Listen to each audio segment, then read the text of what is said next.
नमस्कार मैत्रिणींनो, आज उपवासासाठी आपण भगरीचा भात कसा बनवायचा आहे ते बघूया। त्यासाठी आपण पाऊण वाटी भगर घेतलेली आहे, ती एका बाउलमध्ये टाकून घ्यायची आणि त्यामध्ये आपण पाणी घालून घेणार आहोत।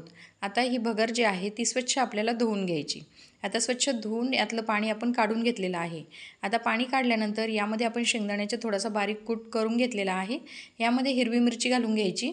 आता हे दोन्ही पण आपण मिक्सरला फिरवून घेणार आहोत। आता मिक्सरला फिरवल्यानंतर यामध्ये आपल्याला कढई ठेवायची आहे आणि कढईमध्ये आपल्याला तूप घालून घ्यायचे। तुम्ही शेंगदाण्याचं तेल पण वापरू शकता किंवा तूप पण वापरू शकता। आता यामध्ये आपण बटाट्याचे छोटेसे काप करून घातलेले आहे। आता बटाट्याचे काप आपल्याला यामध्ये चांगले फ्राय करून घ्यायचे, तुपामध्ये व्यवस्थित फ्राय करून घ्यायचे, जेणेकरून ते थोडेसे अर्धे शिजले पाहिजे। अशा हिशोबाने आपल्याला हे काप जे आहे ते परतून घ्यायचे आहे।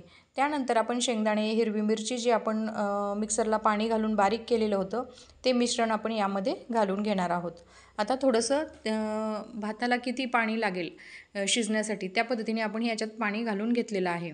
आता ही जी भगर होती आपली, ही स्वच्छ धुतलेली होती, ही यामध्ये घालून घेऊया। आता हे व्यवस्थित आपल्याला मिक्स करून घ्यायचं। मिक्स झाल्यानंतर हे बघा, भगर व्यवस्थित त्याच्यावर आपल्याला चवीनुसार मीठ घालून घ्यायचं आहे आणि व्यवस्थित आपल्याला हे मिक्स करून घ्यायचं।